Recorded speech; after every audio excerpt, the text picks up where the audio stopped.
Poor thing, still a nobody, my cousin smiled at the reunion. Just then, my phone rang. Ma'am, the papers are ready to acquire their company. I smiled and said, perfect timing. The Anderson family reunion was in full swing when I arrived, fashionably late, as usual. Not that anyone would notice. I was never the main attraction at these gatherings. That honor belonged to my cousins, the successful ones. I smoothed down my simple black dress as I walked into Aunt Patricia's sprawling Hampton estate. The sound of laughter and clinking glasses drifted from the back patio, where 3 generations of Andersons were celebrating their collective achievements. Diana, you finally made it. My mother's voice carried across the marble foyer, tight with familiar disappointment. Everyone's already here. I gave her a quick hug, catching a whiff of her expensive perfume. Sorry, had some work to finish up. She sighed. Still at that consulting job. Before I could answer, my cousin Victoria swooped in, champagne glass in hand. At 35, she was the golden child of the family, CEO of Anderson Technologies, the company my uncle had built from the ground up. Diana, darling. Her air kiss barely grazed my cheek. We were just discussing the company's latest acquisition. $30 million in pure profit last quarter. She paused, examining me with practiced concern. What exactly do you do these days? I bit back a smile, thinking of the meeting I had just left. Still consulting, small businesses mostly. Oh, that's nice. Victoria's smile didn't reach her eyes. You know, we're always hiring at Anderson Tech. Entry-level positions, of course, but it would be a foot in the door. Better than wasting your potential on whatever it is you're doing. If she only knew what I've been doing for the past 5 years. While they thought I was scraping by as a small-time consultant, I built Phoenix Capital into one of the most powerful private equity firms in the country. We operated entirely through subsidiaries and shell companies, with my identity carefully hidden from public view. I'm happy where I am, I said simply. Victoria exchanged a knowing look with my mother. Well, if you ever want to join the real business world, let me know.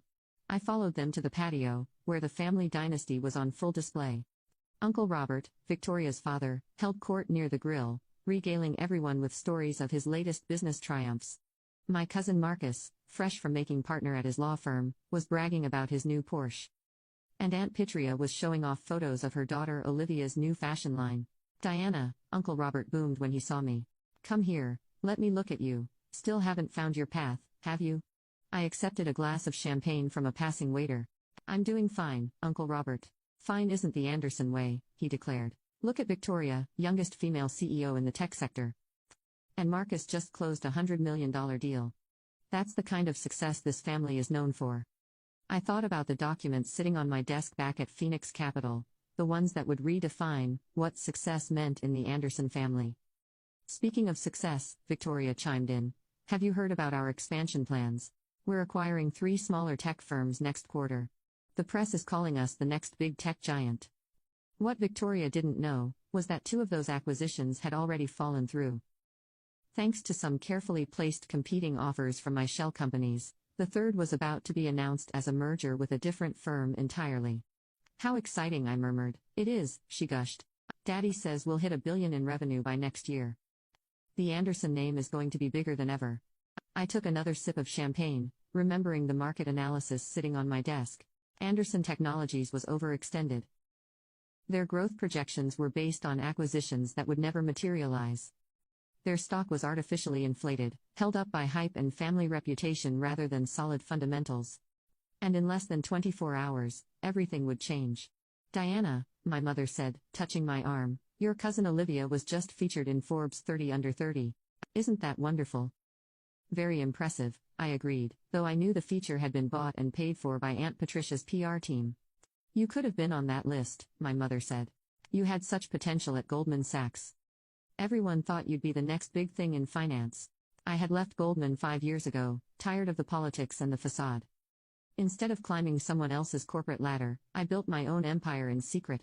Phoenix Capital now managed over $50 billion in assets, though no one knew the founder and CEO was the Anderson family's so-called underachiever. Times change, Mom. Speaking of change, Victoria announced loudly, commanding everyone's attention, I have big news. Anderson Tech is launching our IPO next month. The initial valuation is projected at $4 billion. The patio erupted in cheers and congratulations.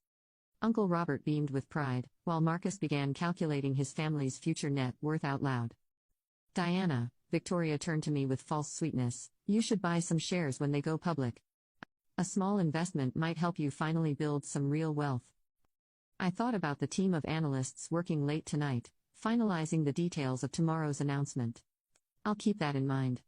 Poor thing, I heard Aunt Patricia whisper to my mother. She just never lived up to her potential, did she? Such a shame, my mother agreed. All that education, and what does she have to show for it? I checked my phone, knowing what was coming. Right on schedule, a message appeared from my assistant. Final papers ready for review. Press release drafted for 9 a.m. tomorrow. Victoria noticed me looking at my phone. Work emergency, she smirked. One of your little consulting clients having a crisis? Something like that. Now you can watch the second part by pressing share and more.